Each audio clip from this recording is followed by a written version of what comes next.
So for those of you new to Think Teach Academy, so y'all may not know what storylines are, let me quickly explain to you, okay?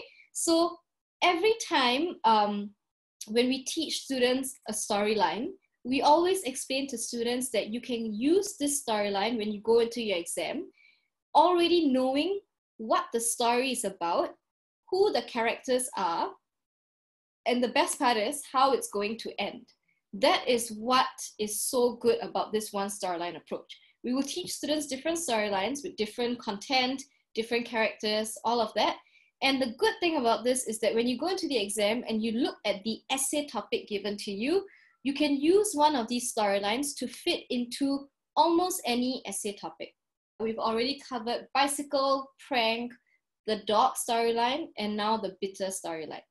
Okay, so I know that some of you might be a little bit lost because you're quite new to this concept, but don't worry, as we continue running through, you'll be completely sort of understanding where we're coming from and how this is going to help you. Okay, so let's just dive straight in. We're going to be running through the plot of the bitter storyline. So in this particular story, you have two friends. Okay, for the sake of this story, I named them Stacy and Nora. Of course, you guys can name them whatever you want. It can be two girls, two boys, one boy, one girl, anything. Okay, that's completely fine. So the important part about this story is that you understand the dynamics of the friendship between Stacy and Nora. Okay, that is very important.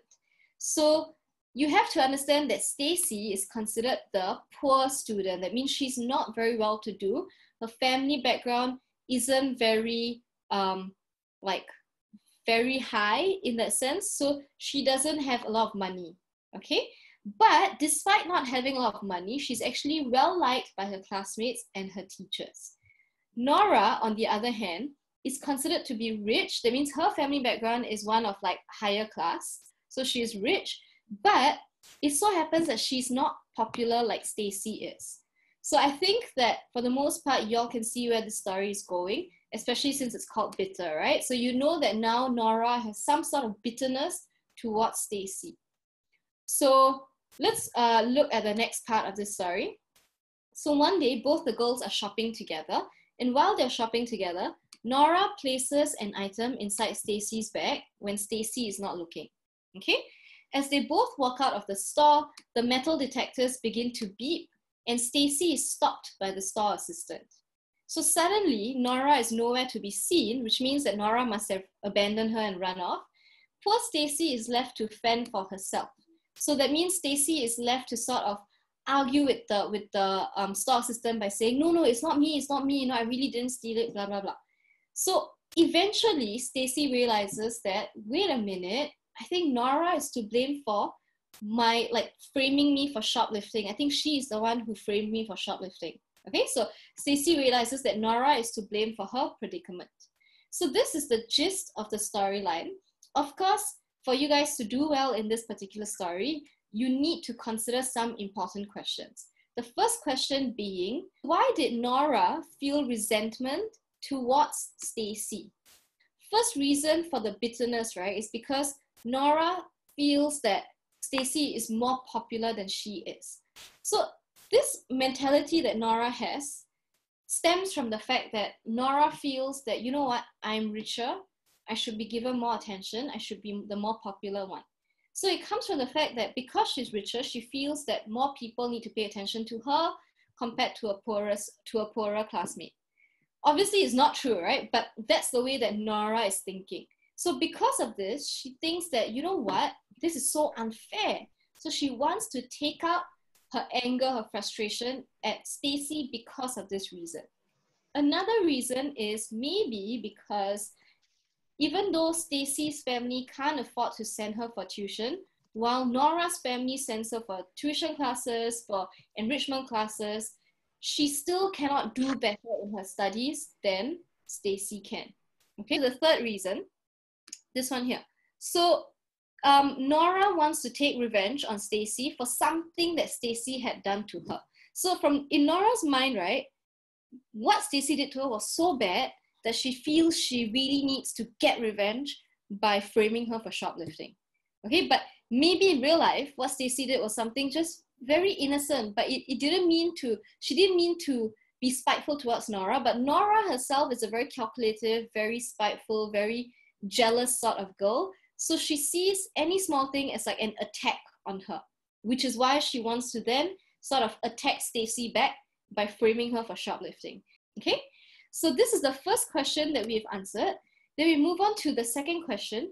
What happens in the end? That means to say, what happens after Nora leaves Stacy? Stacy is left to defend herself. There are two different endings.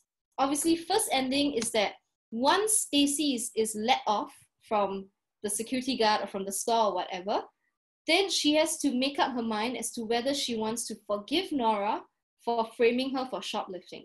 So if the essay topic is positive, that means to say, okay, I'm going to be giving y'all some essay topics, so do take note. For example, forgiving someone, right? So if the essay topic is something like forgiving someone, then in the end, Stacy will choose to forgive Nora. And because that is considered to be a positive act, this essay topic, we can call it a positive essay topic. Okay? So that's what it means by positive essay topic. If we are looking at a somewhat negative essay topic, that means that Stacy will not be able to forgive Nora. So such an essay topic could be a betrayal. So the reason that a betrayal is considered negative is because the word itself, betrayal, is very strong and very negative. So because of that, you have to understand that Stacy's only other choice is to think that her friend had betrayed her trust, and because of that, she can't be friends with Nora anymore. So that would be why she ends the friendship with Nora and decides, okay, I can't be friends with her. So this is a negative essay topic. Okay? Then the last essay topic that could potentially come out in your syllabus is something called a neutral essay topic. So neutral means neither positive nor negative. It is in the middle. So if you're looking at an essay topic that is somewhat in the middle, for example, an unexpected event, then you are looking at this being a neutral essay topic, whereby the ending is up to you. Whether or not you want Stacy to forgive Nora is completely up to you, because the essay topic doesn't tell you how to end your story. Okay? The unexpected event simply refers to the fact that Stacy wanted to get something from the mall. She had no idea what Nora was planning for her, so that turned out to be the unexpected event. Okay, so the ending is completely up to you guys.